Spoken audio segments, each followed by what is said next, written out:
Arya hung upside down inside the crushed car, blood running across her forehead as growls closed in from the darkness. Then 3 enormous wolves appeared outside the shattered window. She expected teeth. Instead, 2 of them began tearing apart the twisted metal to reach her, while the third stood guard. When one wolf looked directly into her eyes, something impossible stirred inside her. A flash of recognition she couldn't explain. Arya didn't know which of those wolves had recognized her, or why. She only knew this rescue was about to pull her into a world she never knew existed. Chapter 1. Trust the road, Arya. You're safe here. Those were the words Arya Thorne's father had given her before she left the city that morning. But safety, Arya was about to discover, could disappear in a single heartbeat. The deer came out of nowhere. 1 second, Arya was singing with the radio, both hands steady on the wheel as she followed the winding mountain road. The next, a huge buck stood frozen directly in her headlights, terror reflected in its eyes. Arya jerked the wheel hard to the right. The tires screamed across pavement slick with evening frost. The car spun. The guardrail rushed toward her too quickly. Then there was only air. Arya's scream caught in her throat as the vehicle plunged down the embankment. Metal shrieked. Glass exploded. Earth and sky spun together until pain became the only thing she could understand. At last, the car stopped rolling. It came to rest upside down against a cluster of pine trees. Arya hung from her seatbelt, dazed and gasping. Blood from a cut on her forehead ran into her eyes. Every breath sent pain through her ribs. Beyond the shattered windshield was absolute darkness, the suffocating darkness of deep wilderness. Then she heard a growl. It came low and deep from somewhere outside. Then another answered. The sound seemed to surround the wreckage. Arya's breathing turned sharp and frantic. She searched for her phone, but it had vanished somewhere during the crash. Her fingers found the seatbelt release. She pressed it. Arya dropped onto the roof of the overturned car with a cry. Pain exploded through her left ankle. Outside, the growling moved closer. She looked through the shattered driver's side window. 3 pairs of eyes gleamed beneath the moonlight. Wolves. But they were far larger than any wolves Arya had ever seen. One pair of eyes burned amber. Another shone silver. The third looked almost black, threaded with gold. Arya's heart slammed painfully against her injured ribs. She knew wolf attacks on humans were rare. But statistics meant nothing when 3 enormous predators were surrounding an injured woman trapped inside a wrecked car. She was bleeding. She couldn't run. To them, she had to look like prey. The amber-eyed wolf approached first, its enormous head lowered toward the broken window. Arya scrambled backward despite the agony in her ankle until her back hit the passenger side door. There was nowhere else to go. But the wolf didn't attack. Instead, it made a strange sound, somewhere between a whine and a growl, almost concerned. Then one massive paw scraped against the bent metal around the door. Arya stared. The animal was trying to widen the opening. "What are you doing?" she whispered, her throat raw from screaming. The silver-eyed wolf joined it.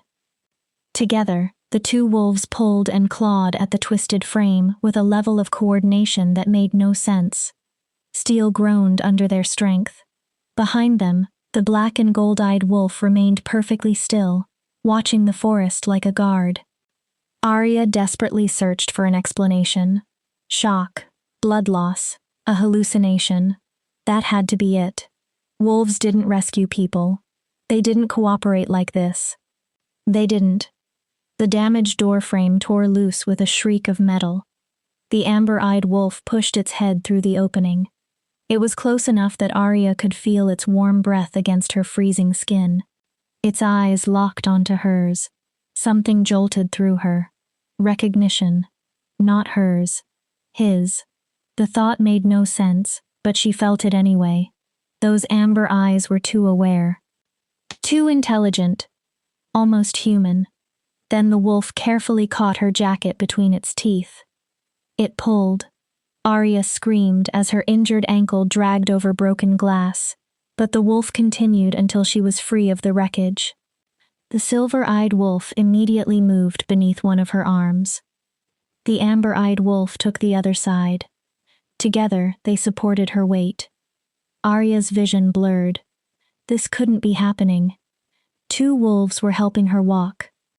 The black and gold-eyed wolf took the lead, moving through the forest while the others carried her behind him. "I'm dreaming," Arya whispered. Her voice shook. "I'm still in that car.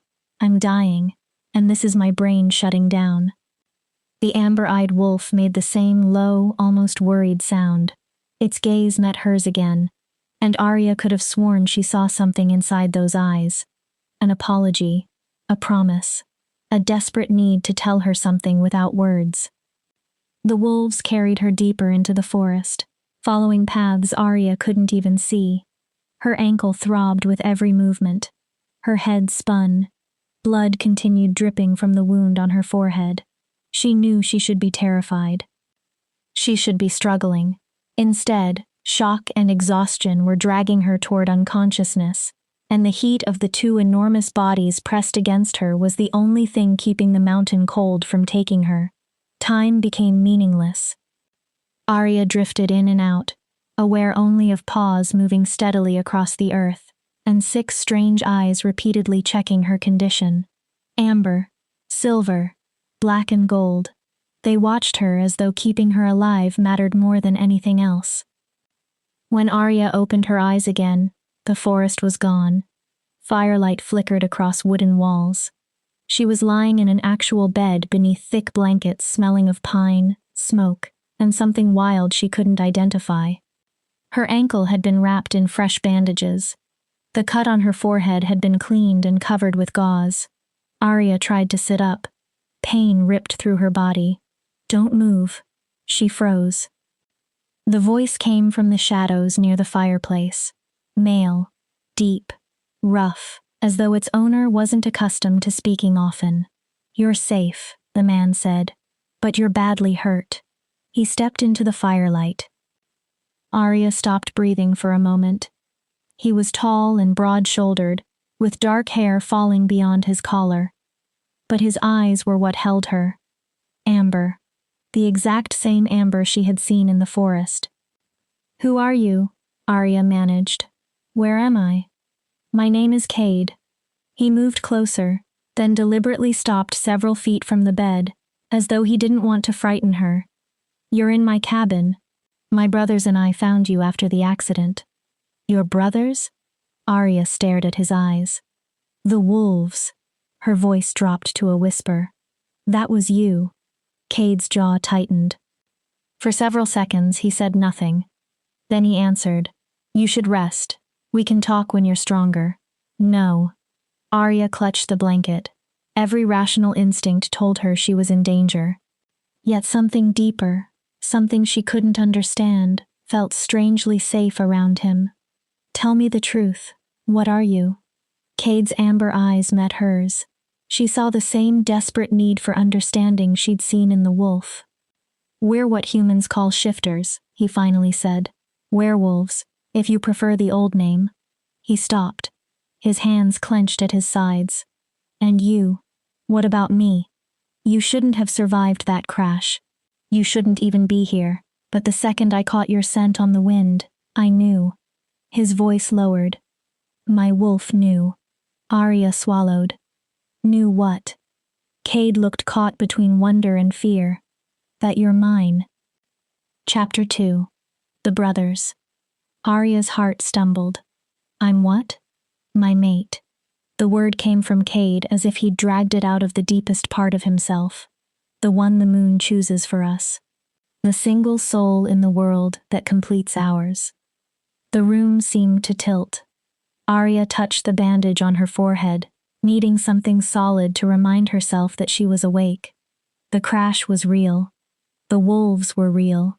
Shifters were real. And this stranger with the same amber eyes as the wolf was claiming she belonged to him. "That's insane," she whispered. "I don't even know you." "I know." Cade's fists remained tight at his sides.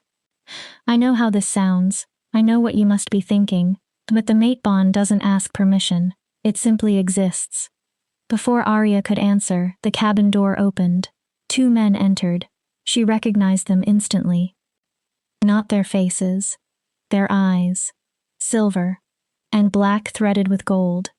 The silver-eyed man was slimmer than Cade, with ash-blonde hair and sharp, almost beautiful features hardened by a serious expression. He carried an armful of firewood, but his attention immediately went to Arya. "She's awake," he said in a cool, measured voice. "Good. Her vitals were worrying me."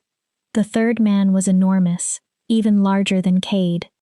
His dark hair was tied back, exposing a hard face marked by a thin scar over his left cheekbone. He said nothing. His black and gold gaze alone was intense enough to make Arya's breath catch. "My brothers," Cade said. "Ash, our healer. And Riker." Cade glanced toward the huge man. "Riker keeps us alive." Arya stared at all 3. "You were the wolves, all 3 of you. You pulled me out of the car." Ash placed the firewood beside the hearth. "Your vehicle was leaking fuel. Another few minutes and it would have caught fire. We didn't have a choice." "No choice except revealing yourselves to a human," Arya said.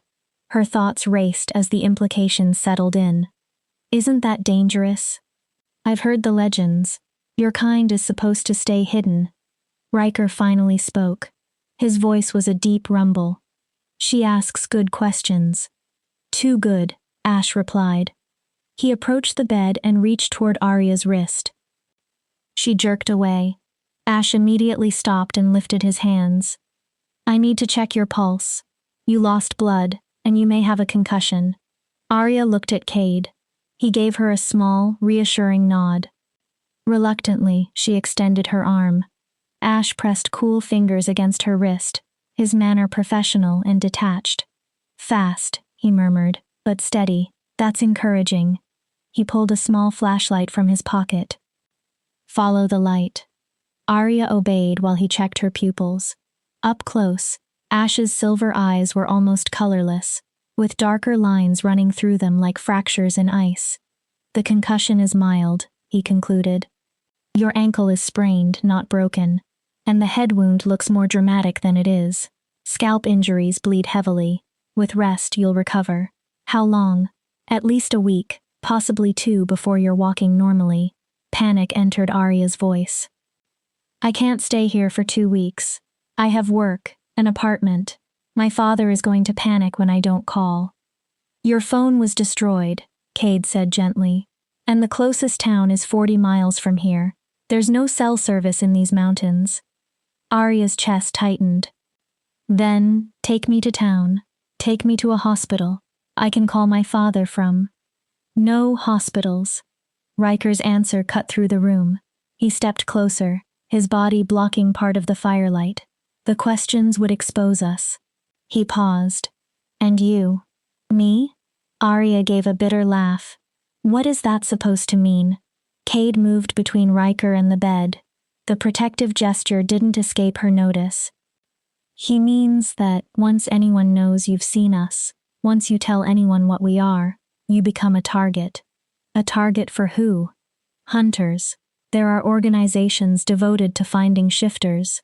They have money, weapons, and no mercy. They'd torture you for information and kill you afterward so you couldn't talk." Arya stared at him. "So I'm a prisoner?" "No." Cade's amber eyes flashed. "You're protected. Is there really a difference?" She refused to look away. "Because from where I'm lying, my choices are, stay here and protect your secret, or leave and die." Ash exchanged a glance with Riker. A silent conversation passed between them. Finally, Ash spoke. "The mate bond makes this more complicated. Cade's wolf recognized you. We can't simply pretend that didn't happen." "Then explain it to me." Arya forced herself more upright despite the pain in her ribs. "What does this bond actually mean?" Cade sat in a chair beside the bed, but kept careful distance between them. "It means the wolf inside me chose you as its other half. It's beyond attraction, beyond ordinary love. It's something deeper. My wolf will do anything to keep you safe, stay near you, to... He stopped. His fingers tightened around the chair until the wood creaked. To what? Arya asked. Claim you, Riker answered for him. Mark you as pack, as his. A chill moved over Arya's skin. And if I don't want that? Silence filled the cabin. When Cade finally spoke, his voice was rough. Then I'll fight my wolf every day for the rest of my life, and as soon as you're healed, you'll be free to leave. He held her gaze. I swear it. Arya heard the truth. She also heard the cost. He wasn't threatening her. He was giving her a choice, even though that choice might destroy him. Why? She asked quietly. Why would you do that? Cade looked at her, and for one moment his amber eyes seemed impossibly old. Because you deserve to choose your own path, even if it leads away from me. Ash broke the silence. She needs sleep and food. The complexities of mate bonds can wait until she has more strength. Right on cue, Arya's stomach growled. Despite the fear and confusion, she was starving. Cade immediately stood. I'll make soup, something gentle. He left quickly. Arya thought she saw relief on his face. The relief of having something practical to do, instead of sitting there with the possibility of her rejection. Riker stayed near the doorway. His massive arms crossed over his chest. You hurt him. Arya stared at him. I've known him for minutes. I didn't ask for this. No one asks for a mate. Riker's tone became unexpectedly quiet. But some of us wait lifetimes. Cade has waited longer than most. He left before Arya could answer, closing the door with surprising gentleness. Ash remained behind, adjusting the bandage on her ankle. How long? Arya asked. Ash looked up. How long has he waited? Cade is 247 years old. Arya stared at him. In all that time, Ash continued, he's never found his mate. Most of us never do. We live a very long time, and many of us live it alone. He secured the bandage. Until 3 hours ago, Cade had stopped believing he'd ever find you. The words settled heavily over Arya. 247 years. And now she was supposed to be the answer to that loneliness? A random woman who had crashed on the wrong mountain road? I don't believe in fate, she said. Her voice wasn't as certain as she wanted it to be. Ash gathered his supplies. Fate doesn't need you to believe in it. He paused at the door. But Cade meant what he said. He will let you leave. His silver eyes turned serious. Even if it kills him. Then Ash left. Arya remained alone beside the fire, trapped beneath the weight of a choice she had never asked to make. Chapter 3. The First Meal. The soup tasted better than anything Arya could remember eating. The broth was rich, filled with soft vegetables and unfamiliar herbs that seemed to warm her all the way through. Cade had carried it in on a wooden tray with fresh bread and a clay mug of water. After setting the food beside her, he retreated to the far side of the room. Like a wolf determined not to crowd an injured member of its pack. Arya ate slowly. She could feel him watching her. Not hungrily. Protectively. As though he feared she might disappear the moment he looked away. Did you cook this? She asked. Yes. Cade's voice was quiet. Cooking helps me think. It's good. She took another spoonful. Really good. A faint smile appeared on his face. My mother's recipe, she taught me before. The smile vanished. Before what? Before hunters found our pack. Cade's gaze drifted toward the fire. I was 17, by human standards. They attacked at dawn. Silver bullets. Fire. My mother died protecting the younger wolves. My father died, buying time for the rest of us to escape. Arya's spoon stopped halfway to her mouth. I'm sorry. It happened 230 years ago. But the pain in his voice hadn't aged at all. Ash, Riker, and I were the only survivors. We've been running ever since. Staying hidden. staying alive. That's why you're here, Arya realized. So far from everyone. Isolation keeps us alive. Cade crossed his arms. Humans bring discovery. Discovery brings death. Then why save me? The question escaped before she could stop it. If humans are that dangerous, why didn't you leave me in the wreck? Cade's eyes flashed. His wolf rose behind them. Because you're mine. The word came out almost as a growl. Cade immediately drew in a hard breath. I'm sorry. I shouldn't have. No. Arya set down the spoon. Don't apologize for answering my question honestly. They watched each other through the firelight. Cade looked perhaps 30 years old. Strong features. Dark hair falling over his forehead. But his eyes carried centuries. What does it feel like? Arya asked. The bond? Cade remained silent for several seconds. Then his voice turned raw. Like breathing after you've been drowning. Like seeing light after centuries in darkness. Like realizing every day before you existed was only waiting. He stepped away from the wall and came slightly closer. My wolf knows you. Not only your scent or your face, it knows something deeper, your soul. His jaw tightened. And letting you go would tear me apart from inside. Arya's pulse quickened. But you said you would. I will.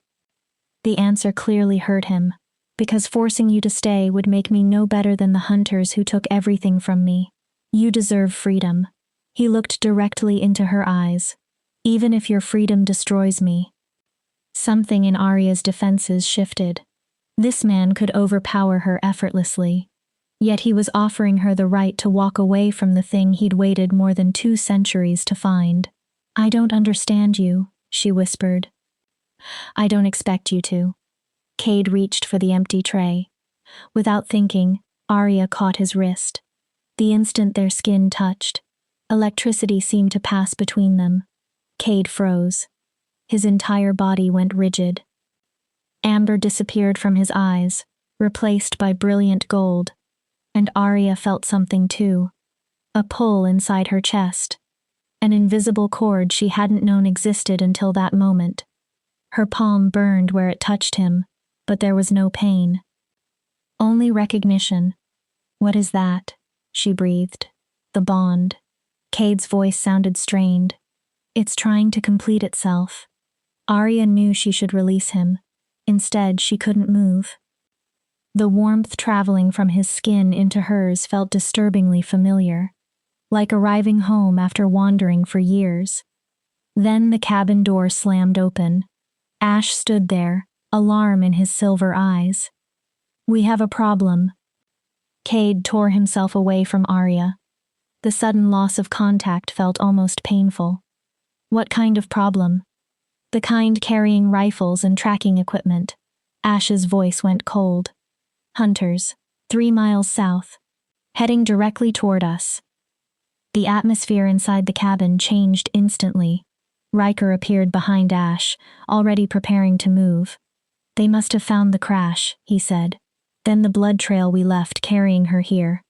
Arya went cold. They're searching for me? They're searching for us, Cade replied. His warmth had vanished from his voice. He sounded like a man preparing for war. You were simply the trail that brought them here. Guilt hit Arya. This is my fault, the accident, my blood. No. Cade crossed the room and gently cupped her face. This is what our lives have always been. You didn't create the hunters, Arya. They've hunted our kind for centuries. If not tonight, they would have found us eventually. Riker turned to Ash. How much time? 2 hours. 3 if we're lucky and they stop. Ash began pulling supplies from a cabinet. We need to move her. She can't walk, Cade said. Her ankle. Then, we carry her. Riker was already fastening weapons around his waist, silver-edged knives catching the firelight. There's a cave network 5 miles north. Once we're inside the tunnels, they won't track us. Arya stared at them. You're abandoning this place because of me? We're abandoning it because we'd prefer to remain alive, Ash corrected. But this is your home. Arya looked around at the handmade furniture and the small signs of years spent building a life there. You're losing everything because things can be replaced. Cade's eyes fixed on hers. You can't. The certainty in his voice left Arya speechless. Ash threw him a pack. Take what matters, 10 minutes. The brothers worked without needing instructions. Ash packed medicines. Riker gathered weapons and food. Cade folded clothing and blankets with quick, practiced movements. Arya watched from the bed, useless and ashamed. They were leaving their home because she'd swerved to avoid a deer, because she'd bled on their mountain, because Cade's wolf had recognized her. I'm sorry, she said. Cade looked up. For what? Ruining your lives. Something fierce crossed his face. He covered the room in 3 strides and knelt beside the bed until his eyes were level with hers. Listen to me. His voice was low and absolute. You haven't ruined anything. He paused. You are everything. Arya stared at him. My wolf has howled alone in the dark for 2 centuries, Cade continued. The second I caught your scent, it sang. His hand closed around hers. You aren't a burden, Arya Thorne. You're the answer to a prayer I stopped believing would ever be answered. Tears burned in her eyes. You don't even know me. Then let me. The bond surged between their joined hands. Give me time. Give me one chance. And when this is finished, when you're healed and safe, if you still want to leave, I'll take you anywhere you choose. Why? Her voice cracked. Why would you do that? Cade's thumb moved gently across her palm. Because real love isn't possession. He held her gaze. It's wanting someone else's happiness more than your own. Before Arya could respond, Riker interrupted. Time's over. They're moving faster than we expected. Cade stood. The tenderness vanished behind a warrior's expression. How close? Mile and a half, maybe less. Riker shouldered his pack. We leave now. Cade turned back to Arya. Will you trust me? His amber eyes held hers. Will you let us protect you? Arya looked at the 3 brothers. Cade, carrying impossible hope. Ash, calm and practical. Riker, built for violence and already prepared to use it. They were creatures from legends, strangers, monsters, according to every story she'd ever heard. But they had saved her life. And now they were giving up everything they owned to keep her alive. Arya drew a shaking breath. Yes. She nodded. I trust you. Relief broke across Cade's face. He bent and lifted her effortlessly into his arms. Arya instinctively wrapped hers around his neck. The mate bond pulsed between them like something alive. Hold tight, Cade murmured near her hair. This won't be easy. Then they were moving. Ash led. Riker guarded the rear. Cade carried Arya out into the cold night. Behind them, the cabin remained warm and bright among the trees. They would never return to it. The forest closed around them, and somewhere behind, the hunters were coming closer. Chapter 4. The Hunt. Every sound in the forest made Arya's pulse jump. A branch breaking. Leaves shifting. Wind moving between the trees. Cade traveled through the darkness with unnatural grace, keeping Arya steady in his arms even over rough ground. Ash led along trails invisible to her. Riker followed behind, his huge frame disappearing and reappearing between shadows. After half an hour, Cade stopped without warning. What is it? Arya whispered. Quiet. His answer was barely louder than breath. They're close. Ash lifted one hand. Everyone froze. Then Arya heard them. Voices in the distance. Men calling positions to one another. Boots breaking branches. The metallic click of weapons being prepared. They separated, Riker murmured as he appeared beside them. They're covering more ground. How many? Cade asked. I smell 6, Ash said. Possibly 7. Their movement sounds military trained. 6 or 7 armed hunters.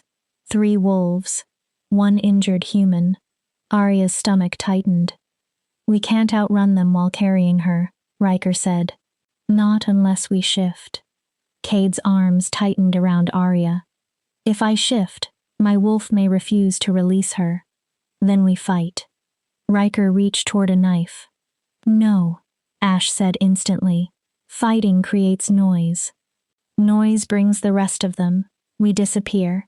A branch cracked nearby. A man's shout followed from less than 50 yards away. Flashlight beams swept through the trees. Riker turned. Go. I'll draw them away. Riker, go. He deliberately crashed through brush, creating as much noise as possible. I'll meet you at the caves. He stopped for 1 second. His black and gold gaze went to Arya. And if I don't? Riker looked at Cade. Protect your mate, brother. Then he vanished into the forest. The hunters immediately changed direction. There. Movement. Their voices followed Riker. Ash took off in the opposite direction. This way, fast. Cade followed.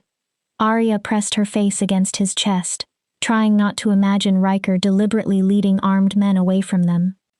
He'll survive, Cade murmured. She wasn't sure whether he was comforting her or himself. Riker has survived worse. They ran. Arya clung to Cade, painfully aware that she contributed nothing but weight. Through the mate bond she felt his heartbeat, his determination, and the wolf beneath his skin raging at anyone who threatened her. 10 minutes passed, then 20. The hunters grew quieter behind them. Hope began to rise. Then Ash stopped so suddenly Cade almost hit him. Blood. His voice dropped. Human. Fresh. They found the body 30 feet farther ahead. A hunter, or what remained of one. His throat had been torn open. Deep claw wounds crossed his chest. The blood was still warm enough to steam in the cold air. Riker? Cade asked. Ash knelt beside the corpse. No. He studied the wounds. Wrong claw pattern. Smaller. His expression hardened. Female. Arya's breath caught. There are more wolves? We're inside Blackwater territory, Ash answered. We've always avoided them. Cade's face darkened. Then we have hunters behind us, and a hostile pack ahead. A howl cut through the trees. High. Eerie. A signal. Ash rose. They've marked our presence. Their alpha will hear that. She? Arya asked. Celine Blackwater, Cade said. The most ruthless alpha in the Northern Territories. His hold on Arya tightened. Her wolves don't share territory. Ash added, and they don't negotiate. Another howl answered. Then another. Then another. How many? Cade asked. At least 6. Ash started moving. The caves are our only chance. They pushed harder. Behind them, the howling multiplied into a net slowly closing around them. Arya's ankle screamed with each jarring step, but she swallowed every sound. The forest thinned. Stone began replacing trees. Jagged rock rose from the earth. Ash passed between 2 enormous boulders. A cliff appeared ahead, covered in dark cave openings. Which one? Cade asked. 3rd from the left. It connects with the main tunnels. Ash pointed ahead. The minerals inside should confuse their sense of smell. The entrance was only 10 feet away when 6 wolves emerged from the darkness. They surrounded them with perfect precision. The Blackwater wolves were smaller than Cade, Ash, and Riker in wolf form, but their formation revealed years of hunting together. The largest moved forward. A silver-coated female with pale, ice-colored eyes. Even as a wolf, authority radiated from her. Celine Blackwater. She shifted. The transformation happened so smoothly that Arya gasped. 1 second there was a wolf. The next, a silver-haired woman stood before them, pale skin marked with ritual scars. She showed no concern for her nakedness. Her icy gaze remained fixed on Cade. Trespassers. Her voice was beautiful and cold. In my territory. Then she noticed Arya, with a human. Celine inhaled. Her expression changed. No. A cruel smile touched her lips. Not merely a human. She looked at Cade. She carries the scent of a mate bond. Her smile widened. How inconvenient. Cade carefully placed Arya down and stepped in front of her. We're passing through. We'll be gone before dawn. Passing through? Celine laughed. You arrive with hunters behind you and blood in my territory. Her eyes hardened. You brought war to my doorstep. That requires payment. Ash moved beside Cade. His posture showed respect without surrender. Name your price, Alpha. We'll pay. Celine's gaze moved over Arya. The human. Cade went still. Give her to me, and you may cross my territory unharmed. No. The word came from Cade as a growl. Celine raised one eyebrow. No? She looked almost amused. You would sacrifice your brothers for one fragile human? Cade's amber eyes turned gold. She's my mate, and I'll die before I let anyone take her. The Blackwater wolves moved closer. Celine lifted one hand and stopped them. Your mate. She studied Arya again. Rare, precious. Her smile became cruel and tragic. Celine, Ash began. Do you know what happens to trespassers? Celine spoke almost casually. I offer them a choice.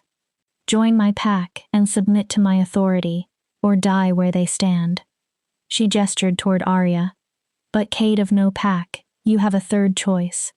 Cade's voice tightened. What choice? Prove she's worth protecting. Celine stepped closer. Challenge me for passage rights.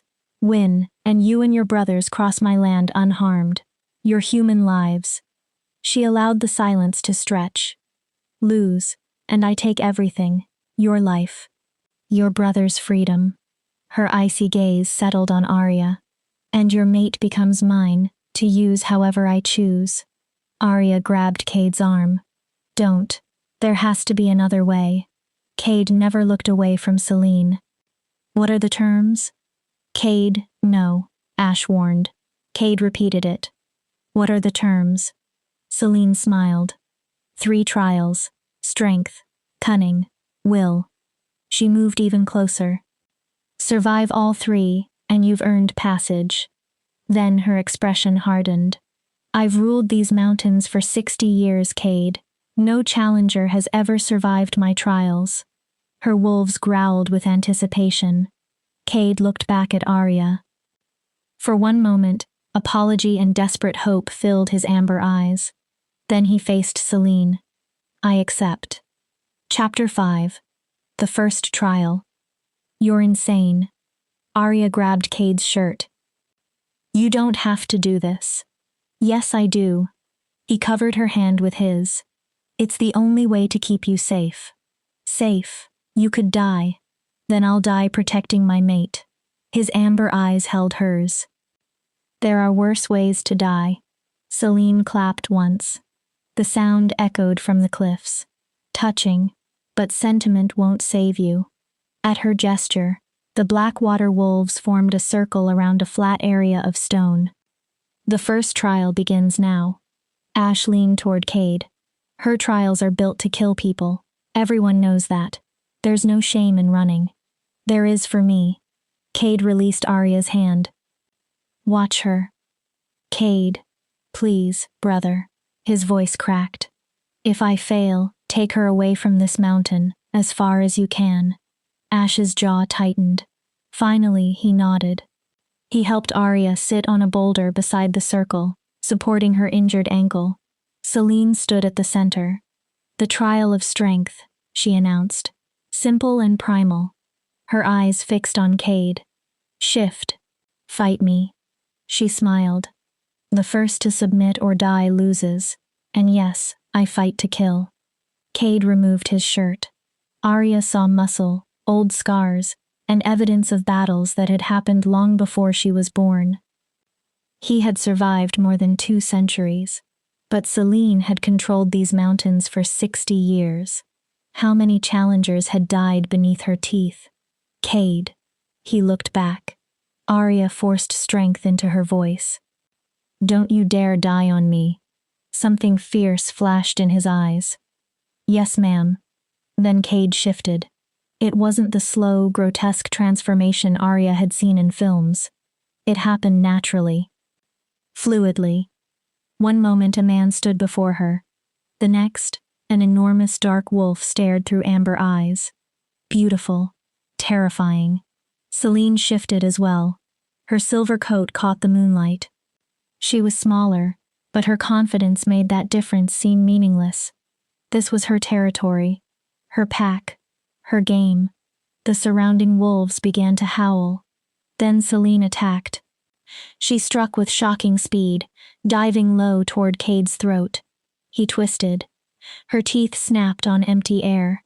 She pivoted and slashed his shoulder before jumping beyond his reach. Blood appeared in his fur. Selene circled. Cade watched carefully. He was stronger. She was quicker. She feinted one direction and attacked from the other, catching his foreleg between her teeth. Cade yelped and tore free.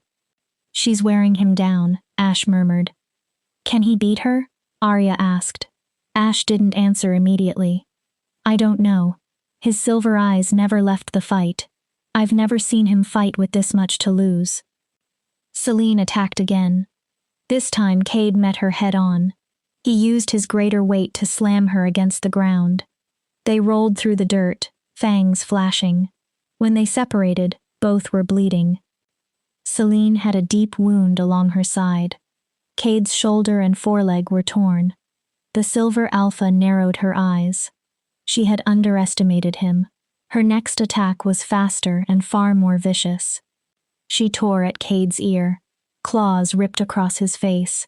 But Cade refused to retreat. Arya felt more than his physical pain through the bond. She felt his fear. The fear that he would fail her. The fear that he wasn't enough. The same fear left behind by the pack he'd been unable to save centuries earlier. You're enough, Arya whispered. She knew he couldn't possibly hear her. You're enough. Cade's eyes suddenly found hers across the circle. For one heartbeat, everything seemed still. Then he stumbled. Arya's heart stopped. But something in Cade's posture changed. He was pretending. Selene believed him injured.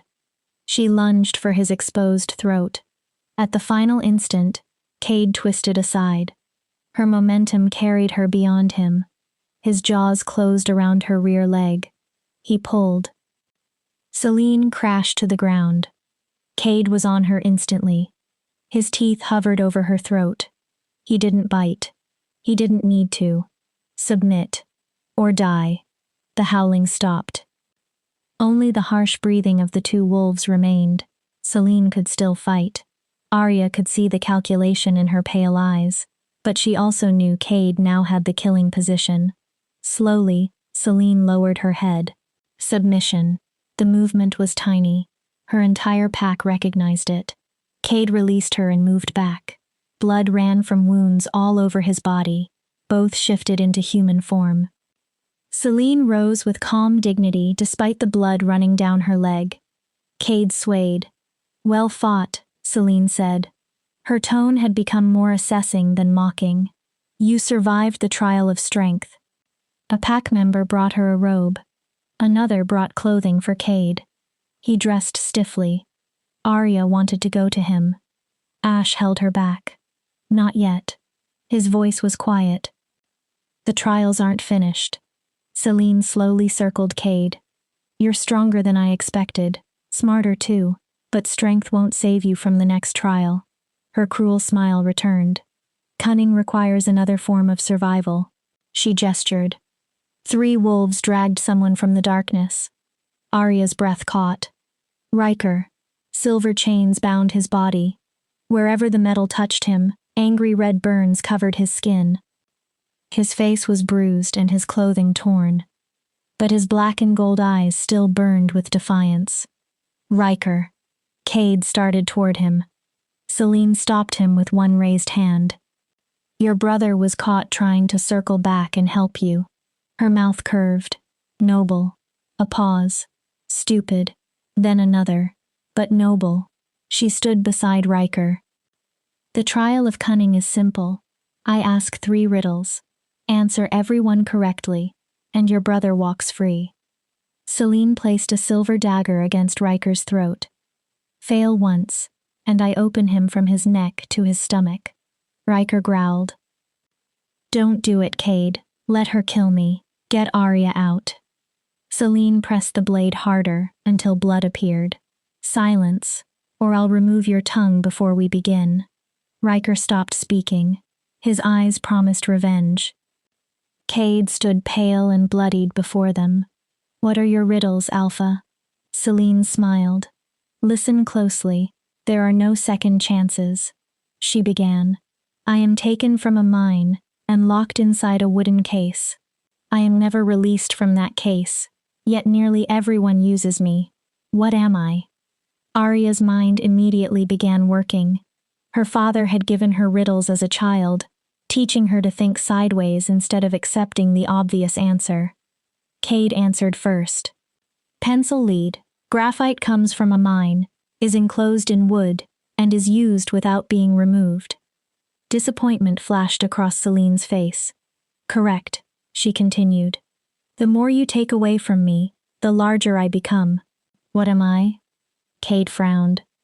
Arya watched him search for the answer, something that grew when material was removed. A hole, Cade said. The more you take out, the bigger it gets. Correct again. Celine's voice turned colder. You're clever. Let's see whether cleverness saves you now. She leaned closer to Riker. The knife never left his throat. Final riddle, and I created this one specifically for you. Every wolf seemed to lean forward. Celine looked directly at Cade. I am what you seek but can never truly possess. I am promised but never delivered. I am dreamed of, yet I destroy you when you finally find me. Her smile vanished. What am I? Cade went blank. This wasn't an ordinary riddle. It was personal, designed not simply to test his mind, but to wound him. Celine pushed the silver blade slightly deeper against Riker's throat. 10 seconds, Wolf. Her voice became almost gentle. Then your brother dies. Chapter 6. The Answer. 9. Cade had gone white. Through the mate bond, Arya felt his panic. Wild. Desperate. What you seek but can never truly have, she thought. Promised but never delivered. Dreamed of, but destructive when found. 8. The silver dagger cut deeper. Riker clenched his jaw without making a sound. His gaze found Cade's. There was no fear in it. Only acceptance, forgiveness, permission. 7. Arya's thoughts raced. This riddle wasn't about an object. It was about pain. What had Cade searched for during 2 centuries of loneliness? What had fate promised him but never delivered? 6. A mate. The thought struck Arya. Was Celine saying the mate bond itself was the answer? That finding the person destined for you eventually destroyed you? That never having one was better than finding one and losing it? 5. Unless Celine expected Arya to reject Cade, unless she believed discovering his mate only to lose her would break him worse than centuries of loneliness. 4. Hope, Arya shouted. Her voice echoed around the stone circle. The answer is hope. Every face turned toward her. Celine's blade stopped. The human speaks? The riddle wasn't asked of you. Arya forced herself to stand. Ash reached for her, but she shook him off. The riddle is about me. She looked at Celine. You're testing whether I understand what I'm doing to him. Arya, Cade warned. Don't. Arya kept speaking. Hope is something you seek but can never truly keep. The moment you finally grasp it, it becomes reality, and reality never perfectly matches the dream. Celine watched her silently. Hope is promised by fate, by instinct, by the voice telling us tomorrow will be better. But hope exists while you're waiting. Arya looked across the arena at Cade. And when the thing you've hoped for finally arrives, it can destroy you. Because what if you aren't enough? What if you fail? What if the dream was safer than reality? No one spoke. Celine studied Arya with new interest. Clever. The blade moved away from Riker's throat. Very clever. Then she looked at Cade. But she didn't answer for you. I asked you. Hope, Cade said instantly. Understanding filled his face. The answer is hope. Celine narrowed her eyes. And do you agree with your mate's explanation? Cade never looked away from Arya. Every word. Celine became quiet. When she smiled again, it wasn't cruel. It was almost sad. Then perhaps you understand. She gestured toward Riker. Her wolves began removing the chains. Hope is the cruelest gift the moon gives us. It keeps us searching for something that may break us when we finally find it. Riker stumbled. Ash caught him and immediately examined the silver burns. I don't believe that, Cade said. Celine tilted her head. No? No. Cade walked toward Arya. Hope took me to her crash. Hope made me pull her out.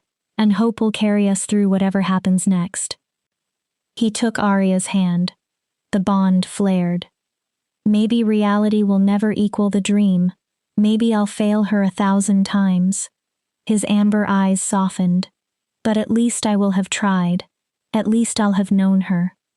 Pain flickered across Celine's face. You speak like someone who hasn't lost yet. Her voice softened. But you will. Hunters, time, bad luck. Eventually something will take her. She looked at Cade. And the hope you're holding will become the thing that destroys you. Then let it. Cade's answer came without hesitation. Because a life without hope isn't a life. Celine turned away. Arya thought she saw tears in those pale eyes. You've survived 2 trials. Celine's voice became neutral again. One remains. Cade's expression hardened. The trial of will. What does it require? Everything. Celine faced them. The final trial is a choice. Her attention settled on Cade. Choose your mate's life, or your brother's freedom. Ash stepped forward. What does that mean? Celine's cold smile returned. I will release Arya. She can return to her human life healed and whole. I will erase every memory of tonight. Shifters, wolves, the mate bond, all of it. Arya went still. She will be safe from hunters and from our world. She won't spend her human life watching those around her outlive her while she grows old. Celine paused. In exchange, Cade, you and your brothers join my pack permanently. You live under my authority. No, Cade said immediately. Celine continued over him. Or Arya remains with you. The bond can complete. She enters our world, marked and hunted. I grant you and your brothers one passage through my territory. Her expression sharpened. But if you keep her, she will suffer. Arya's heart pounded. Every day she remains with you takes her closer to death. The hunters will find her eventually. Riker growled. That's not a choice. That's torture. That's reality, Celine answered. Welcome to the price of hope. Cade tightened his grip around Arya's hand. Through the bond, she felt the conflict tearing through him. Protect her by giving her away. Or keep her and expose her to everything he'd spent centuries fleeing. How long do I have? Cade asked. Until dawn. Celine looked toward the eastern horizon, where gray light had begun appearing. 2 hours. Then she turned away with her wolves. Before disappearing into the forest, she stopped. For what it's worth, Cade. She didn't look back. I hope you choose her freedom. Her voice carried an old wound. Because once, I chose to keep mine. I've regretted it every day since. Then the Blackwater wolves vanished. Riker spoke first. We run now. Run where? Ash asked. She controls the entire mountain. Then we fight. No. Cade's voice stopped both of them. No more fighting. No more running. He let go of Arya and stepped away. Celine is right. Every moment Arya spends with me puts her in danger. The hunters already proved it. Cade, I won't be the reason you die. His voice began to break. My mother died protecting others. My father died buying time for the people he loved. Maybe that's simply what my family does. He pressed his hands against his eyes. We sacrifice ourselves so others can live. Arya felt something crack inside her. You're giving me up. I'm setting you free. Cade looked at her. His eyes were bright. Selene can take your memories. You can return to your life. Your father won't have to worry. You won't spend every day wondering whether hunters are coming. His voice dropped. Maybe this is what love is. Letting go. No. The word came out clear and hard. Everyone looked at Arya. Cade stared. No? No. Arya pushed herself upright despite her ankle. You do not get to choose my future for me. She moved toward him. This is my life, and I'm telling you that I choose you. You don't understand what you're saying. I understand perfectly. Arya closed the distance he'd created. You think pushing me away is protection. It isn't. You're surrendering before we've even begun. Arya, the hunters. They'll still exist if my memories disappear. She cut him off. Did that occur to you? Selene erases my memory. I go back to my human life believing I somehow survived a crash, and I have no idea monsters with rifles are hunting in the mountains. She shook her head.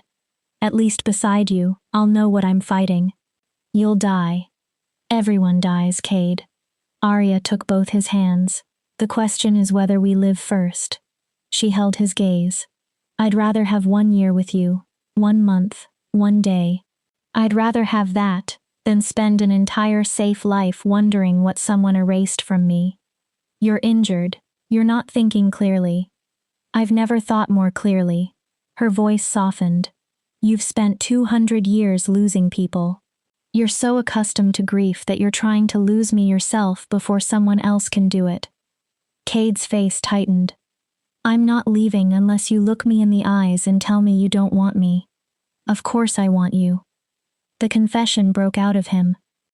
That's the problem. I want you so badly it terrifies me. Good. Arya pulled him closer. Be terrified. Her voice trembled but didn't fail. Be selfish for once. Choose me, because you can't imagine breathing without me. Isn't that what this bond is supposed to mean? She rested her forehead against his. We're two halves of something neither of us understood before we met. Her breath caught. And I'd rather burn beside you than freeze without you. Silence followed. Ash cleared his throat. She has a compelling argument. A reckless argument, Riker corrected. But approval gleamed in his black and gold eyes. I like her. Cade continued staring at Arya. She felt the battle inside him. Fear against hope.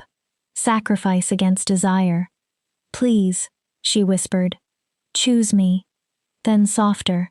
Choose us. Golden dawn broke across the mountain, and Cade made his decision. Chapter 7. The Betrayal. Cade pulled Arya into his arms and kissed her. There was nothing cautious about it.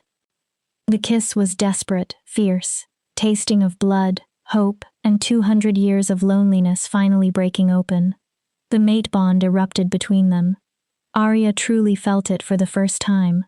Not simply a pull. Completion. Like some part of her had always been searching and had finally recognized home. When they separated, both were breathing hard. I choose you, Cade whispered against her forehead. God help us both. I choose you, Riker grunted. About time. Ash remained practical. We should move. Dawn is here. Selene will want an answer. Almost immediately, the silver alpha emerged from the trees. Her wolves came with her. But something was wrong. The entire pack looked tense. Several kept glancing behind them. You decided? Selene asked. I did. Cade kept Arya close. We stay together. All of us cross your territory. Selene studied them. Then, unexpectedly, she gave them a genuine smile. Sad, but genuine. Good. Ash frowned. Good? That's the answer I hoped you'd choose. Celine's expression sharpened. Because you're going to need one another for what comes next. A branch snapped behind her pack. The wolves spun around. Hackles rose. A man stepped from the trees wearing tactical gear and carrying a rifle. Then another appeared. Then another.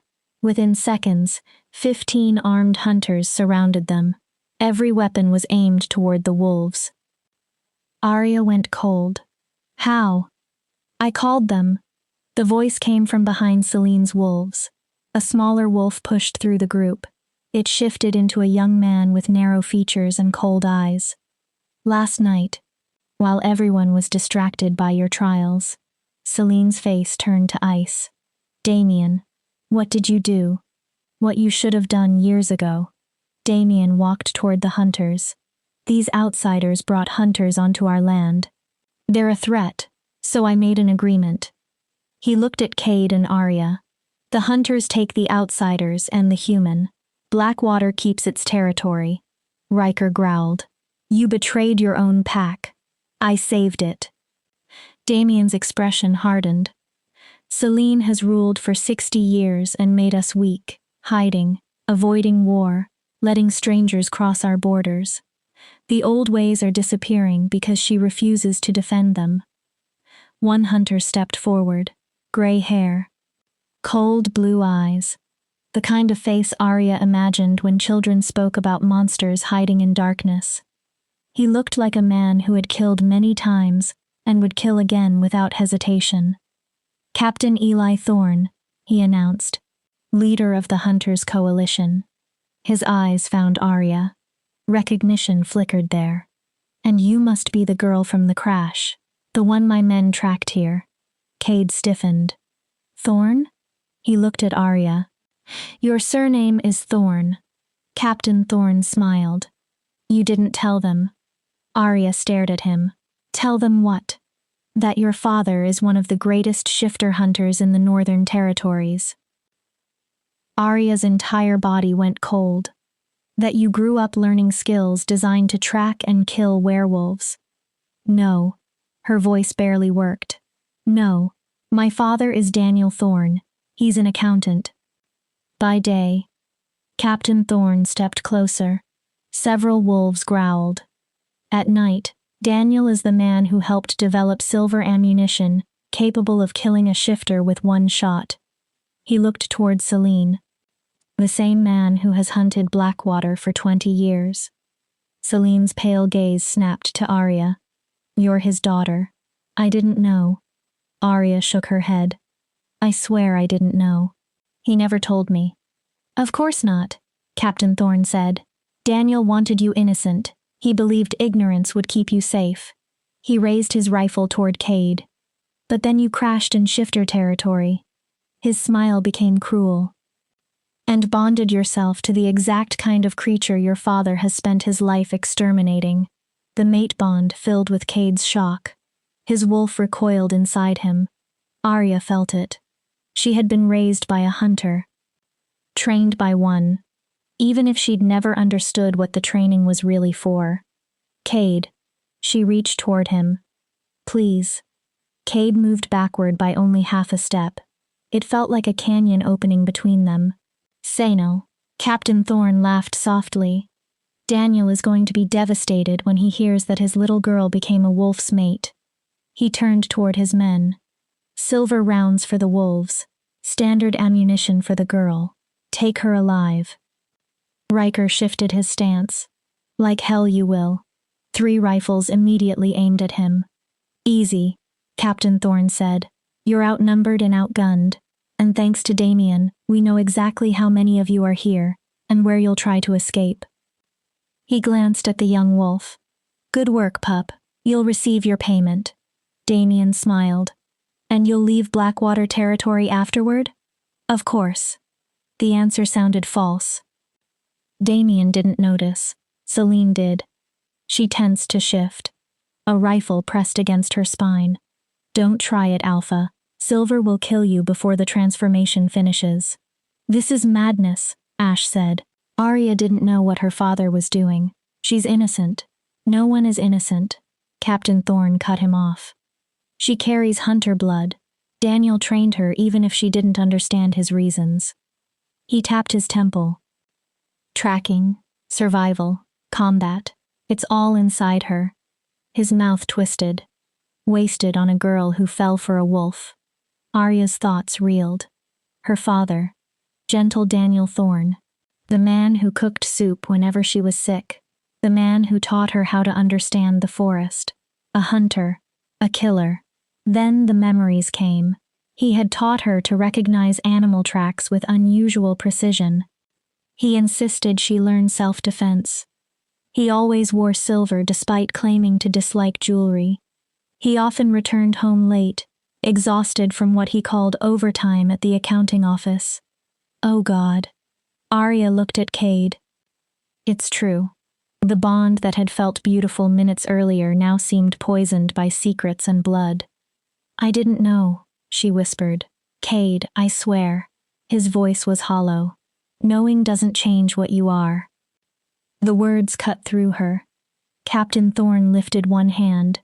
His men prepared to fire. Enough talking. He began the count. 3, 2, wait. Celine's voice rang across the arena. You want wolves? She stepped forward. I'll give you wolves. Her pack stared at her. Take all of Blackwater in exchange for letting those 4 go. One of her wolves protested. Alpha, no. Celine silenced him with a look. I'm the prize you've wanted for 60 years. She stared directly at Captain Thorne. Release them, and I'll surrender. Captain Thorne considered the offer. Tempting. Then he smiled. But no, I think I'll take everyone. His hand dropped. Gunfire exploded. Cade threw Arya behind him. Silver bullets tore through the air. Celine shifted instantly and attacked the nearest hunter. Her pack followed. The arena became chaos. Fangs, gunfire, screams. Ash grabbed Arya. Run, the caves. Arya couldn't make herself move. Riker took a bullet through the shoulder. His scream told her immediately that it was Silver. He fell. A Blackwater wolf collapsed nearby, blood pouring from its chest. Cade shifted and launched himself toward Captain Thorne. A barrage of bullets drove him back. Smoking wounds appeared through his dark fur. Arya, move. Ash lifted her bodily and ran. A bullet passed beside her head. Another struck Ash's leg. He staggered but kept going until they crossed into the darkness of the cave. There, Ash collapsed. Your leg. Normal bullet. He pressed his hand over the wound. I'll heal. His face went pale. But Riker took Silver. He looked toward the entrance. And Cade. His voice broke. We have to help them. Arya looked back. Cade was still fighting despite the blood covering him. Riker wasn't moving. Blackwater wolves were being shot down one after another. Strength meant little against silver weapons and superior numbers. And Captain Thorne stood at the center, directing the slaughter with cold efficiency. Arya felt sick. Her bloodline. Her father's work. Her entire hidden inheritance seemed written across that ground in silver and blood. Then she decided. She stood. Ash caught at her arm. What are you doing? Ending this. Arya limped toward the cave mouth. Arya, don't. She walked outside. Every rifle immediately turned toward her. Stop! Her voice echoed over the rocks. Stop shooting! The gunfire faded. I'll go with you. She looked directly at Captain Thorne. Willingly. Just stop killing them. Cade, still a wolf, snarled and tried to position himself between her and the hunters. He was too badly injured. Captain Thorne lowered his weapon. Smart girl, come here. Arya forced herself forward on her damaged ankle. Every instinct from the mate bond screamed at her to turn back toward Cade. She ignored it. Cade shifted into human form. His voice was ragged. Arya, please. I'm a hunter's daughter. She refused to look at him because she knew doing so would destroy her resolve. Maybe this is where I was always supposed to end up. When she reached Captain Thorne, he seized her arm hard enough to bruise. Excellent decision. He smiled toward Cade. Your mate just saved your life. I'd run before I reconsider. Cade stared at Arya with betrayal, desperation, and helpless rage. Then Captain Thorne pressed the barrel of his gun against Arya's head. Of course. His tone remained almost conversational. I never promised to let her live. Chapter 8. The Revelation. Wait! The shout came from Damien. The young wolf stared at Captain Thorne with horror. You said you'd only take the outsiders. You said Blackwater would be left alone. I lied. Captain Thorne didn't move the gun from Arya's temple. Did you truly think we'd allow a shifter pack to keep living because one frightened pup betrayed his alpha? He gestured to the hunters. Kill all of them. Then he looked at Damien. Start with the traitor. Damien went pale. But we had a deal. A shot struck him in the chest before he finished. Damien dropped onto the rocks. Blood spread beneath him. His expression remained frozen in disbelief. No deals with monsters, Captain Thorne said. Rule number 1. Celine shifted into human form. Blood covered her silver hair and wounded body. Her pale eyes blazed. You'll die for this. Probably.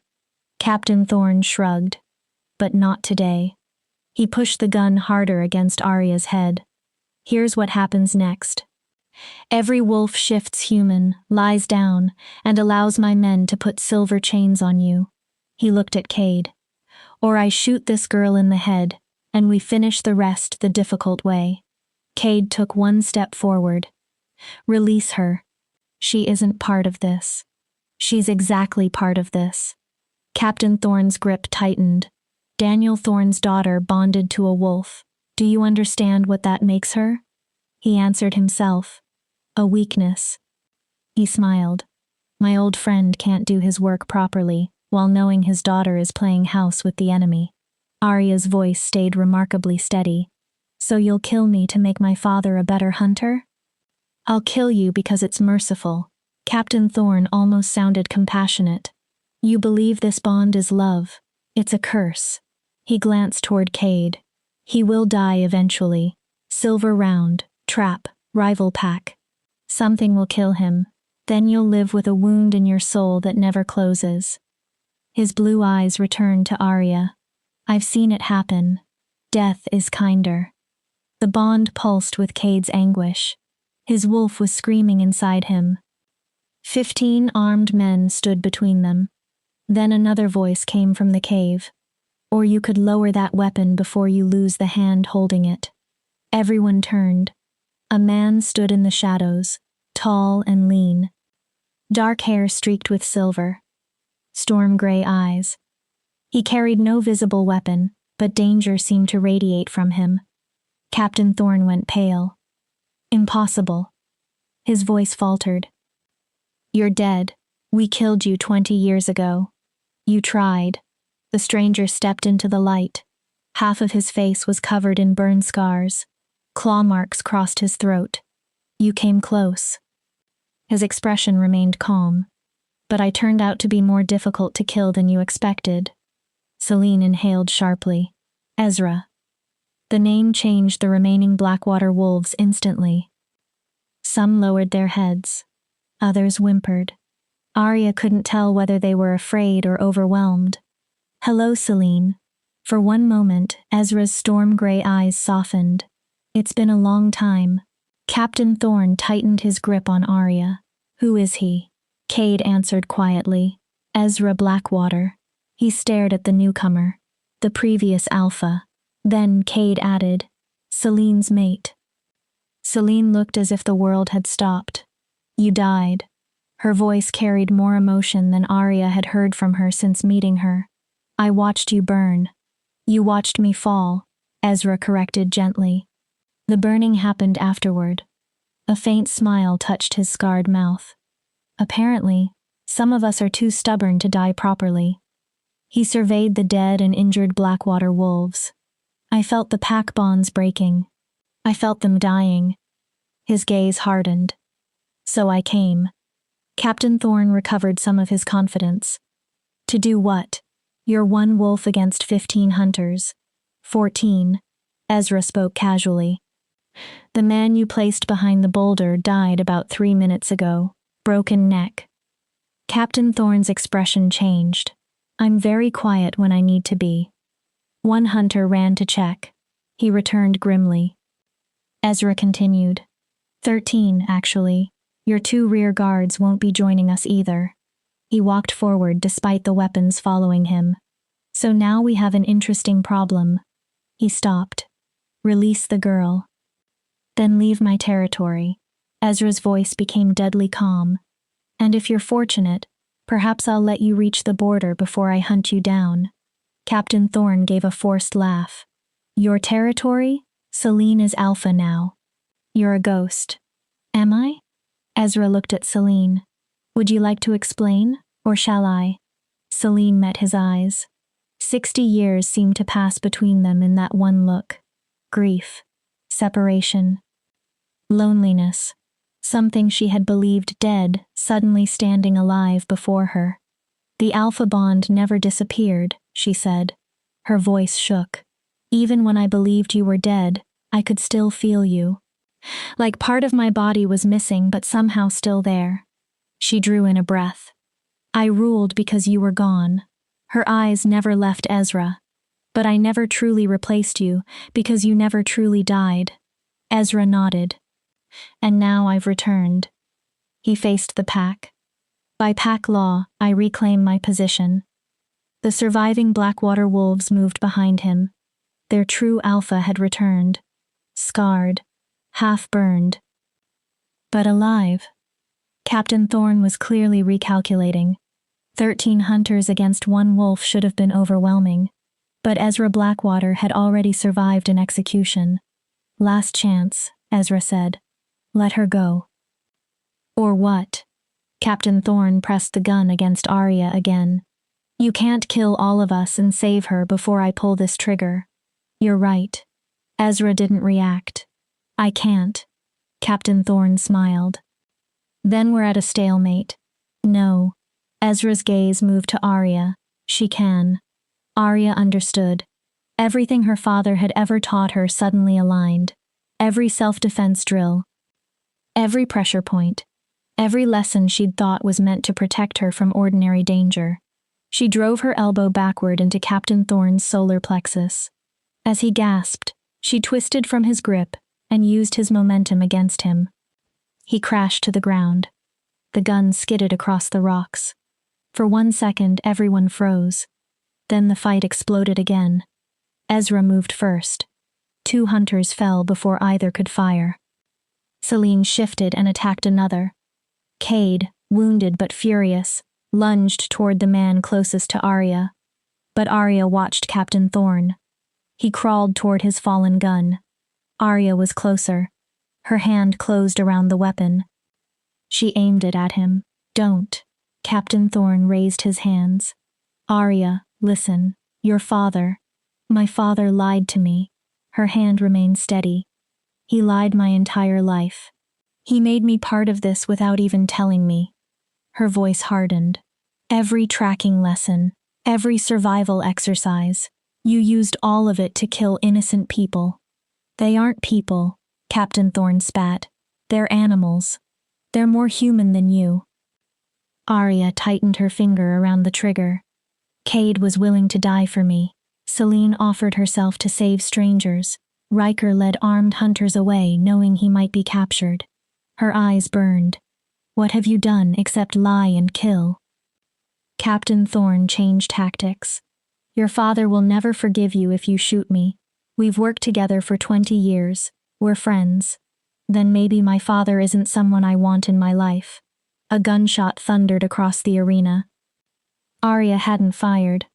Captain Thorne stared at the blood spreading across his chest. Confusion crossed his face. Then he fell forward. Behind him, Ash lowered a smoking rifle he'd taken from a dead hunter. He talked too much, Ash said. Then his wounded leg gave out and he collapsed. The surviving hunters saw their commander dead, and several enraged shifters advancing. They ran. Ezra allowed them to escape. For the moment, silence returned. Only moans and ragged breathing remained. Arya dropped the gun and ran toward Cade. He caught her, despite his injuries. They clung to each other. Through the bond came relief, love, and the overwhelming realization that both were alive. "I'm sorry," Arya whispered against him. "I'm so sorry about my father." "You're not your father." Cade's answer was firm. "His choices belong to him, just as I'm not responsible for every rogue wolf who hurts an innocent person." He touched her face. "You're Arya." His voice softened. "And you're mine, if you still want me." "Always," she breathed. Ezra approached with Celine. Up close, his scars were even more severe, but his storm-gray eyes were kind. "Thank you," Cade said, "for saving us. Thank the girl." Ezra looked at Arya. She disarmed him. A hint of approval appeared. "Impressive. Your father may be a monster, but he trained you well." Arya flinched. Cade immediately tightened his arms around her. Ezra's expression became serious. "We need to discuss what happens now." He looked toward the forest. "The hunters know this territory. More will come." Then he looked at Arya. "And Daniel Thorne will come too." Arya's stomach tightened. "He'll come for his daughter." Ezra paused. "And for revenge." The words settled over everyone. Arya had survived Captain Thorne only to face something worse. Her own father. A man who had lied to her for 23 years. A man regarded as one of the most dangerous shifter hunters alive. A man who would see her bond with Cade as betrayal. "Let him come," Arya said. The steel in her own voice surprised her. "I'm finished running." She looked at Cade. "I'm not hiding what I am or who I love." Pride filled Cade's expression. "Then we stand together. All of us," Riker added. Several wolves helped him toward them. He was pale from silver poisoning but still standing. Pack protects pack. He managed a faint grin. Even honorary members. Celine and Ezra exchanged a look. Then Ezra spoke. "Blackwater Pack will give you sanctuary." He looked at Cade, Ash, and Riker. "All three of you." Then at Arya. "And the human carrying hunter blood who chose wolves over her own kind." "Thank you," Ash said as one of the healers began treating his leg. "Don't thank me yet." Ezra looked toward the mountains. "Daniel Thorne won't stop until he recovers his daughter or buries her." His expression darkened. "And the coalition will not forgive what happened here." He looked at the wolves surrounding him. "War is coming. The question is whether we're ready when it arrives." Sunlight now covered the blood-soaked arena in gold. Arya stood in Cade's arms among wolves, death, and the promise of future violence. Yet for the first time she could remember, she felt exactly where she belonged. Chapter 9. The Bond Completed. Blackwater's main den lay deep within the mountain. Over centuries, natural caves had been widened and connected until the place resembled an underground village. Torches lined the stone corridors.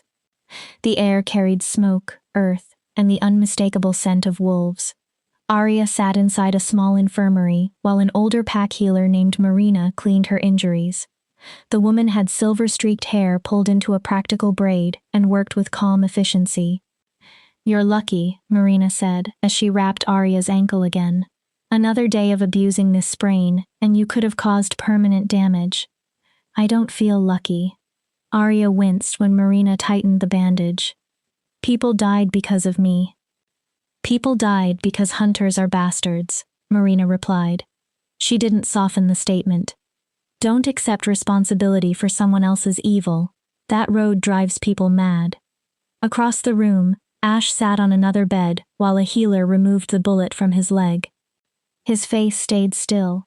but pain tightened his silver eyes. Riker? Arya asked. Alive. Ash clenched his teeth while the healer worked deeper. Silver poisoning is slow, but Riker is stronger than most. He'll survive. And Cade? Ezra is treating him personally, Marina answered. The Alpha wants to speak with him. She glanced toward Arya.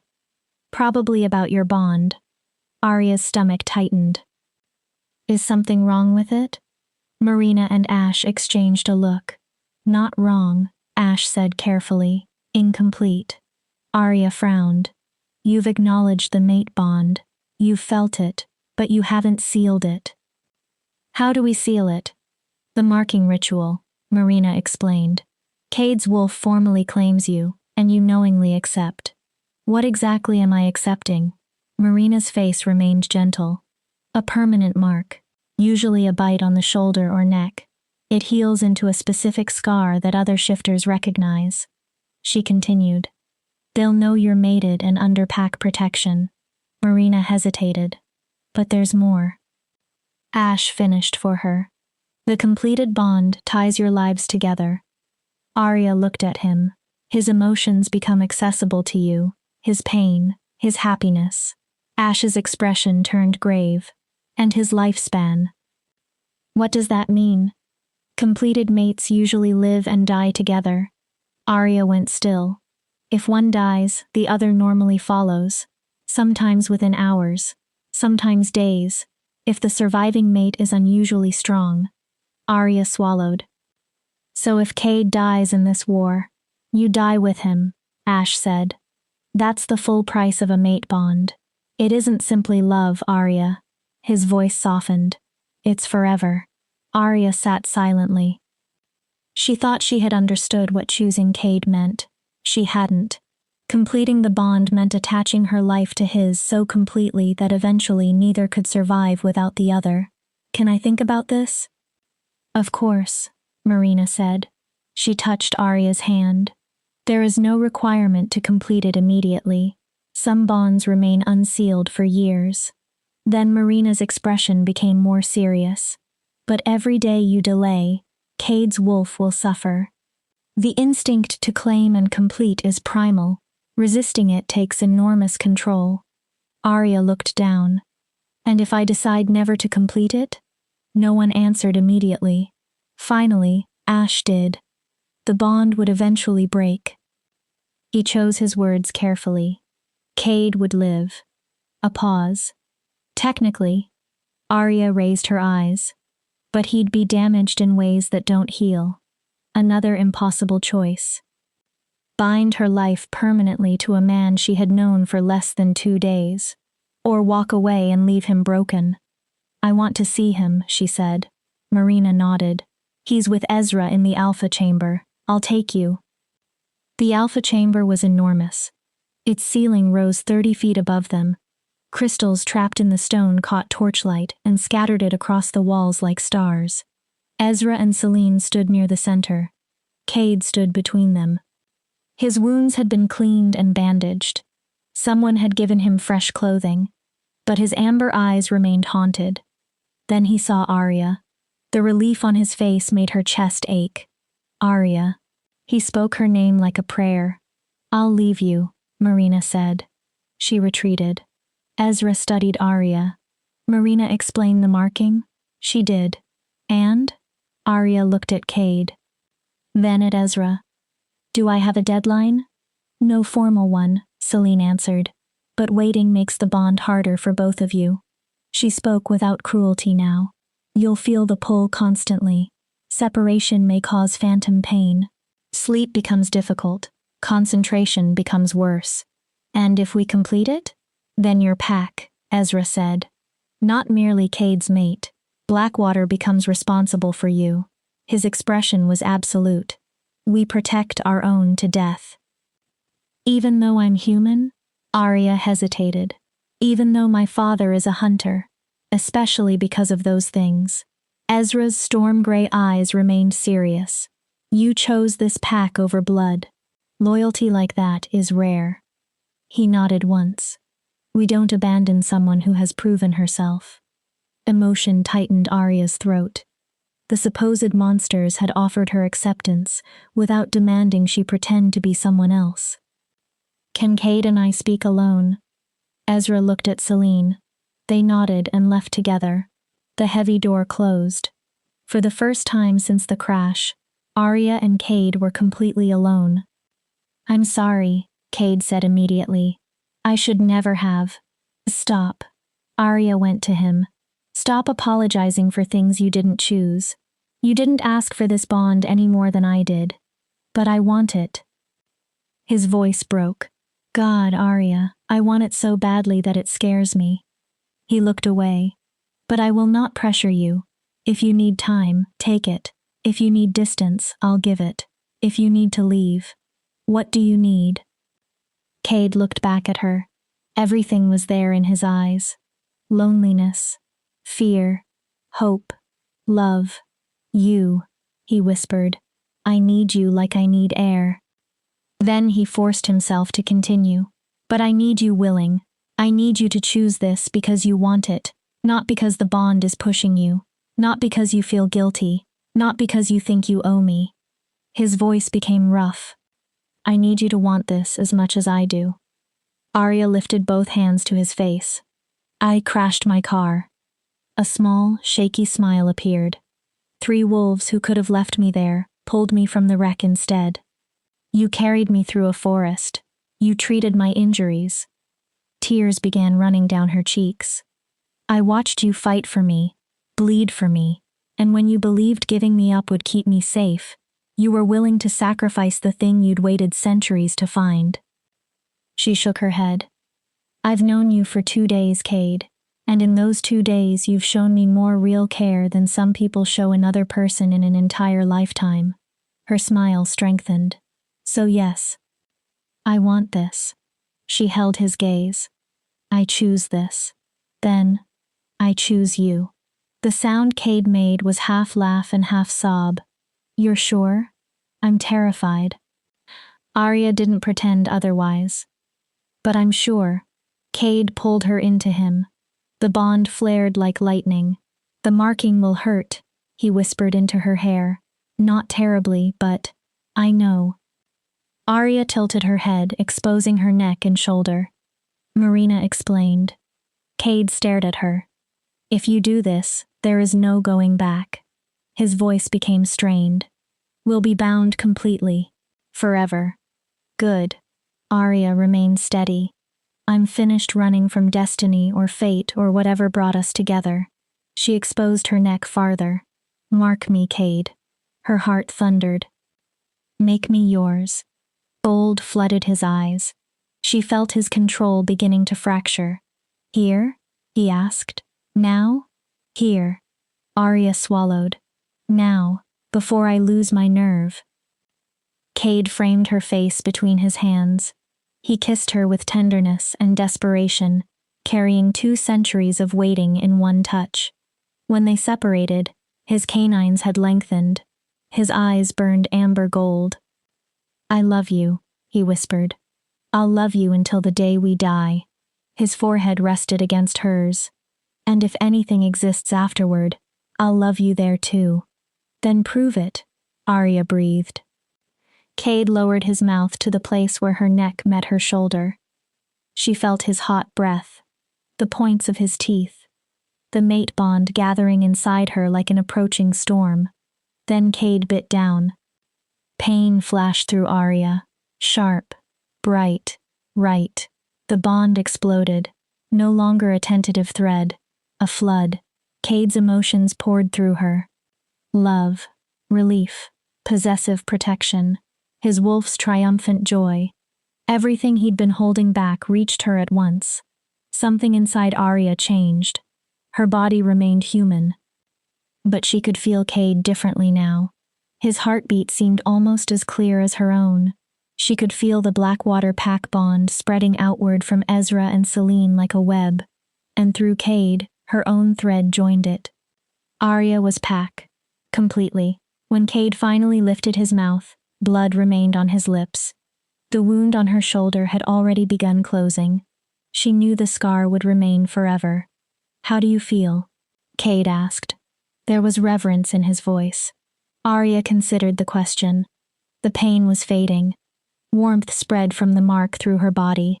She felt anchored, connected, complete. Like I've been wandering my entire life, she said softly. And I finally found home. Cade smiled. He kissed her again, gently this time. She tasted her own blood and the salt of his tears. The chamber door opened. Ezra entered with Celine. He saw the bite immediately. It's done. It wasn't really a question. It's done, Cade confirmed. Ezra nodded. Then welcome to Blackwater Pack, Arya Thorne. A faint smile touched his scarred face. May your bond remain strong and your enemies remain foolish. Celine stepped closer and examined the wound. Clean. It will scar well. Her icy eyes softened. You chose courageously. Not many humans would bind themselves to a wolf while a war is beginning. Maybe I'm only stubborn. Stubborn keeps people alive. Celine almost smiled. I like you, Hunter's daughter. You have a spine. A long howl suddenly echoed through the caves. Warning. Ezra's expression changed immediately. The perimeter watch. He turned. Someone is coming. Blackwater wolves began moving through the corridors with practiced speed. Ezra headed toward the entrance with Celine. Cade stayed close to Arya. They reached the main cave. Ash was supporting Riker. Both looked grim. What is it? Cade demanded. Hunters, Riker answered. The silver poisoning had weakened his voice, but not his authority. At least 50. Cade stiffened. Maybe more. Riker looked toward the cave mouth. And they're being led by... A voice echoed from outside. Warm. Familiar. The same voice that had read bedtime stories to Arya. The voice that taught her to recognize deer tracks. The voice that had told her he loved her every day of her childhood. Arya. She stopped breathing. Arya, sweetheart, I know you're in there. Daniel Thorne's voice filled the cave. Come outside. A pause. Let's talk. Please. Arya went cold. Her father had come. And he'd brought an army. Chapter 10. The Choice. Arya couldn't move. Her father's voice echoed through the stone corridors like something from a life that had already disappeared. Arya, please. Daniel sounded emotional. I know what Captain Thorne tried to do. I know you're frightened. His voice softened. I'm not here to hurt you. I'm here to bring you home. Cade found Arya's hand. Through the completed bond, she felt his uncertainty, his need to protect her, his willingness to fight, run, or follow whatever choice she made. What do you want? He whispered. Arya looked at him. 2 days. That was all. Yet it felt like she had known him far longer. Then she looked at Ezra and Celine, at Ash and Riker, at the Blackwater wolves who had accepted the daughter of a hunter. I want to speak to him. She took a breath. Alone. Absolutely not. Cade's answer came instantly. He brought 50 armed hunters. The second they believe he's in danger, they'll fire. I have to end this before more people die. Arya looked toward the entrance. Before my father does something neither of us can undo. She's right, Ezra said grimly. Cade looked at him in disbelief. If 50 hunters enter these tunnels, we'll be slaughtered. Gunfire echoes through stone, and silver bullets don't need much room. Celine studied Arya. You believe you can convince him to leave? I don't know. Arya touched the fresh scar on her shoulder. But I have to try. Then I'm going with you, Cade said. No. Arya placed both hands against his chest. He has to see me alone. She looked directly into his amber eyes. If you're standing beside me, he'll believe you're controlling me. I need him to understand that I chose you freely. The wolf inside Cade rebelled so strongly Arya could feel it through the bond. Everything in him screamed to protect her. Eventually, painfully, he nodded. 5 minutes. His voice was hoarse. If you're not back after 5 minutes, I'm coming after you. His eyes burned. 50 hunters or 500? Arya kissed him once. Then she turned toward the cave entrance. Outside, morning sunlight blinded her.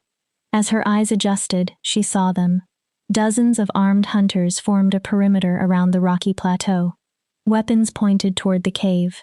At the center stood her father. Daniel Thorne looked older than she remembered. More gray streaked his sandy hair. More lines marked his face. But the warm brown eyes that had comforted her through nightmares were unchanged. Arya. Her name came out like a sob. Daniel stepped toward her. 10 rifles immediately tracked the movement. "Don't shoot," he barked. Then to his men, "Stand down." The weapons lowered slightly. Tension remained. "Hi, Dad," Arya said. Daniel's eyes swept over her injuries with the efficiency of someone far more experienced than an accountant. Then he saw the scar at her neck. All color left his face. "No." His voice fell apart. "Please tell me you didn't."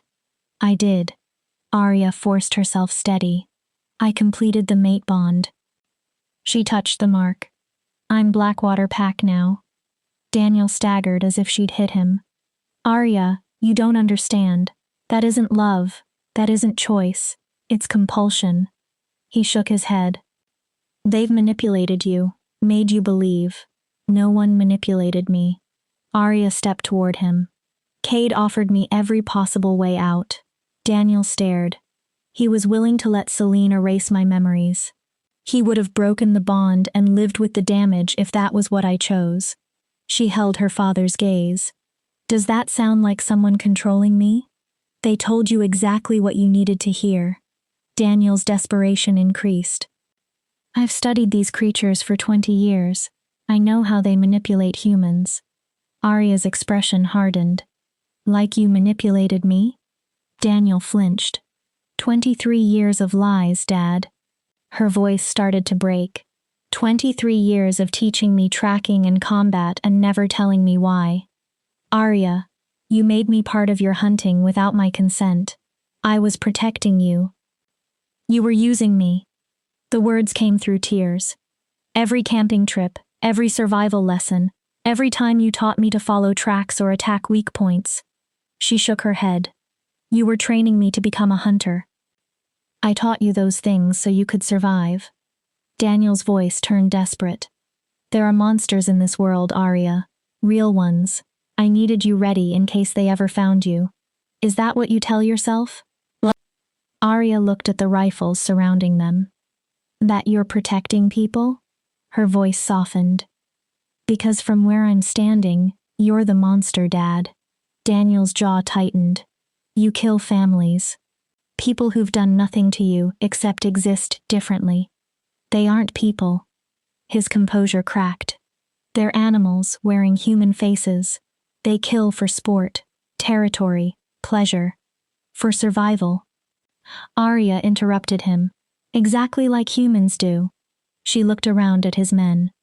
"The difference is that wolves don't dress murder in uniforms and procedures and call it justice." Daniel fell silent. Pain twisted his face. Then he asked a question Arya wasn't prepared for. "Did he tell you what happened to your mother?" Arya froze. "What?" "Your mother." Daniel's voice became hollow. "She didn't die in a car accident." Arya stared at him. "That was the story I gave you, because you were too young for the truth." He swallowed. "Your mother was killed by a rogue wolf." Arya's world shifted. "No. I watched it happen." Each word seemed to hurt Daniel. "I couldn't save her." He drew a trembling breath. "I wasn't a hunter then. I was an ordinary man with an ordinary life." His brown eyes filled with tears. "After I buried what was left of your mother, I swore every wolf in these mountains would pay." Arya couldn't speak. "I joined the coalition. I trained. I learned how to hunt the creatures that destroyed my family." Daniel looked at his daughter. "Everything I've done was for her." Then his voice broke. "And for you." Tears ran down Arya's face. "Come home." Daniel extended his hand. Please, sweetheart. For a moment, he looked only like her father again. We can repair this. There are rituals that break mate bonds. It'll hurt, but you'll be free. His hand remained out. You can have your old life back. Arya wavered. This was the man who had raised her, protected her, comforted her through childhood illness, injuries, and heartbreak. How could she choose wolves she had known for days over her own father? Then the mate bond pulsed. Cade. Warm. Steady. He wasn't forcing an answer through the connection, only giving her love and complete trust. Whatever she decided, he would accept it. Beyond him, Arya sensed the pack, a web of lives that had already begun supporting hers. She remembered Cade bleeding in Celine's trial, Riker deliberately drawing hunters away, Ash taking a bullet, Celine offering her own life for strangers, then Captain Thorne, Damien, the bodies, an army now surrounding the cave because everyone inside belonged to the wrong species. I'm sorry about Mom, Arya said. Daniel's hand remained extended. I'm sorry you lost her. Arya wiped her tears. And I'm sorry you've carried that pain for 23 years. Then she lowered her hand. Daniel's remained empty. But I'm not coming home. His face crumpled. Arya. The wolves didn't kill Mom. Arya kept her voice calm. One rogue wolf did. There's no difference. There is. She stepped closer. One criminal doesn't make an entire species guilty. Daniel shook his head. You taught me that yourself. He stopped. When I was 8, Arya continued, and I became afraid of strangers after that man tried to grab me in the park. You told me not to judge everyone by the actions of one person. That's different. It isn't. Arya's voice strengthened. You punished an entire species because one wolf killed Mom. She looked into his eyes. And while trying to destroy monsters, you became exactly what you hated. Daniel's breathing changed. A killer without mercy. I have mercy. Daniel gestured toward her. I'm showing it right now by giving you a way out. Then he looked toward the cave. But if you refuse, he motioned toward his army. I have orders from the coalition. His expression hardened. Every wolf inside that mountain is marked for death.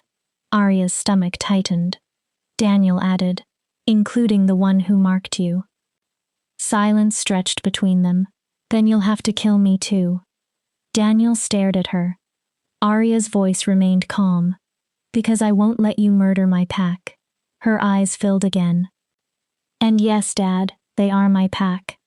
She pressed one hand over her mark. My family, Daniel whispered.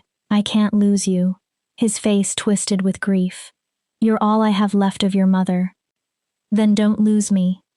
Arya stepped close enough to touch him. Walk away. Daniel stared at her. Tell the coalition we escaped through the tunnels. Tell them whatever keeps your men from firing. Her voice softened. Please, Dad. Daniel's face revealed the battle within him.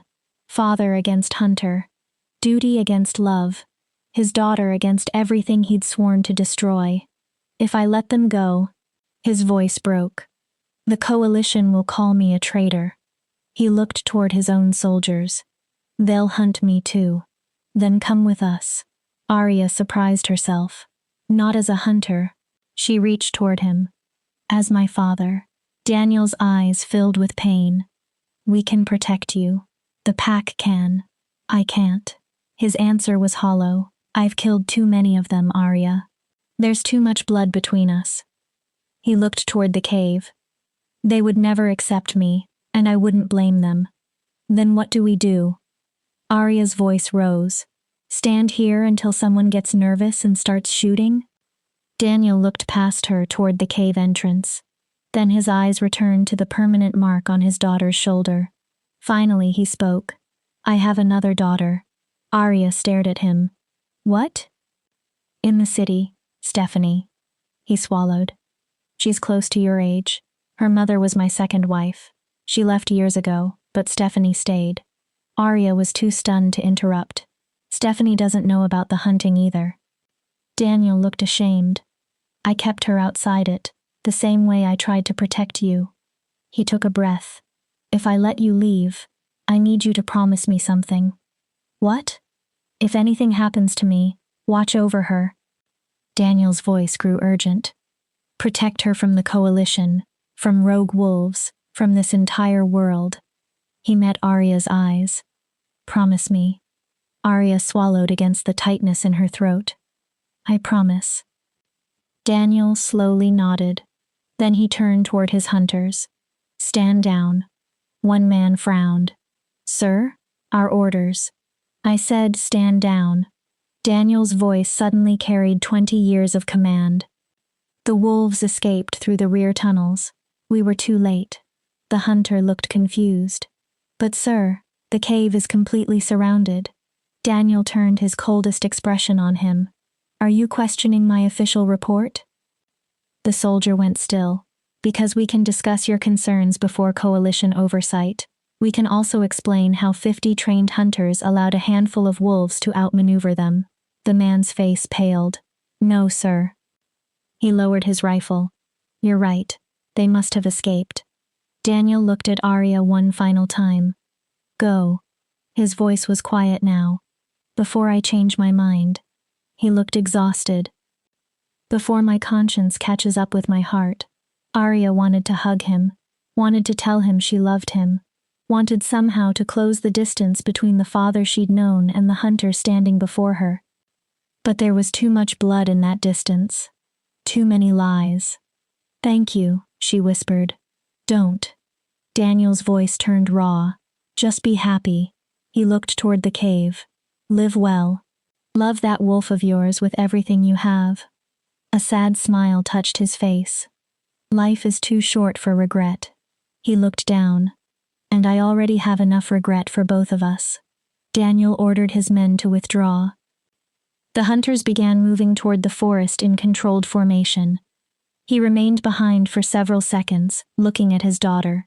Alive, marked, chosen by wolves. Then Daniel turned and walked away. Arya watched him disappear among the trees. The mate bond pulled her toward Cade, but she needed one final moment. One moment to say goodbye to the life she had known, and to the father she had thought she understood. I love you, Dad, she whispered into the empty mountain air. Then she turned toward the cave. The second she crossed the threshold, Cade pulled her into his arms.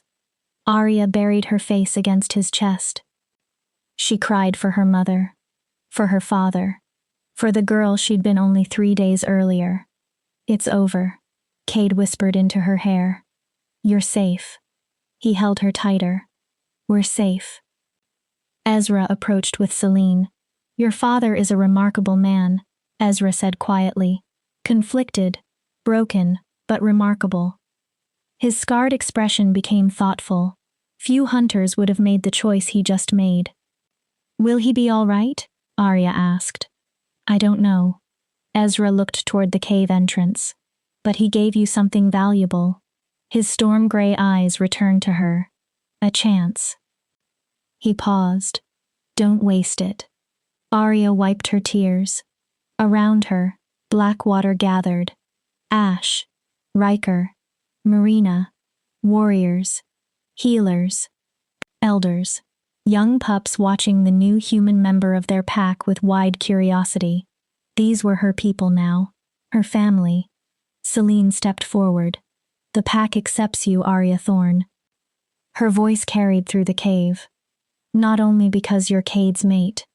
Celine's pale gaze held hers. You've proven your courage, loyalty, and strength. Then she said, Welcome home. The entire pack howled.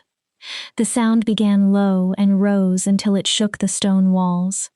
Arya felt it through Cade, through the pack bond, through every part of herself. She was home.